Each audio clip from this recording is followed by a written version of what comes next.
एक पुराने समय में पहाड़ों के बीच एक छोटा सा गांव था, श्यामपुर। इस गांव के चारों ओर हरे भरे जंगल फैले थे, जिनमें नदियां बहती थीं, पेड़ों पर फल झूलते थे और जानवर आजादी से घूमते थे। गांव के लोग जंगल से मिलने वाली चीजों से अपना जीवन जीते थे, फल, जड़ी बूटियां, औषधियां और लकड़ियां। लेकिन उस गांव में एक आदमी था, गोपाल दास, एक धनी और लालची व्यापारी। वह जंगल के पेड़ों को काट कर लकड़ियां बेचता था। शुरू में तो वह केवल कुछ पेड़ काटता था, लेकिन जैसे जैसे उसकी लालच बढ़ती गई, वैसे वैसे उसने जंगल की कटाई तेज कर दी। एक दिन गांव की एक बुढ़िया महिला, माँ वनमाला, जो जंगल में रहती थी, उसने गोपाल दास को रोकने की कोशिश की। अगर तुम ऐसे पेड़ काटते रहोगे तो एक दिन ये जंगल खत्म हो जाएगा और फिर तुम्हारे गांव का भी अंत हो जाएगा। लेकिन गोपाल दास ने उसकी एक न सुनी। वह बस धन कमाने में लगा रहा। फिर एक दिन गांव के लोगों ने देखा कि जंगल अचानक हवा में उड़ने लगा। पेड़ जड़ से उखड़कर ऊपर उठ गए, पक्षी चिल्लाते रहे, जानवर भागे और नदियां सूखने लगी।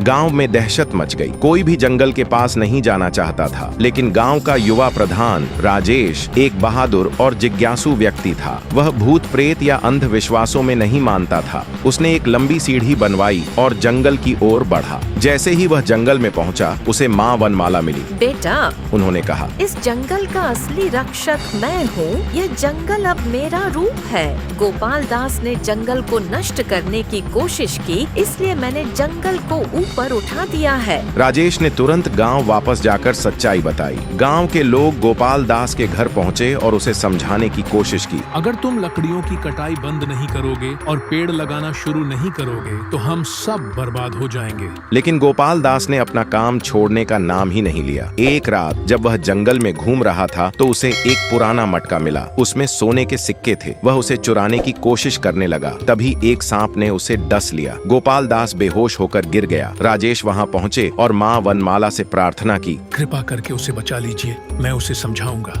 माँ वनमाला ने अपनी शक्ति से गोपाल दास को ठीक कर दिया। उसे अपनी गलती का एहसास हुआ। उसने वादा किया, मैं अब कभी जंगल को नुकसान नहीं पहुंचाऊंगा। मैं जंगल की रक्षा करूंगा। उसके बाद गांव के लोगों ने मिलकर जंगल में पौधे लगाए, जड़ी बूटियां बेचने का व्यवसाय शुरू किया और धीरे धीरे जंगल फिर से सामान्य हो गया। और माँ वनमाला कभी दिखाई नहीं दी, लेकिन गांव के लोगों को लगता था कि वह उनकी रक्षा कर रही हैं, जंगल के रूप में। संदेश: प्रकृति हमारी माँ है, उसका सम्मान करना हमारा कर्तव्य है। लालच हमें बर्बाद कर सकता है, लेकिन पश्चाताप और सही कदमों से हम अपनी गलतियों को सुधार सकते हैं। प्रकृति के साथ एक संतुलित जीवन जीना ही हमारे भविष्य की कुंजी है।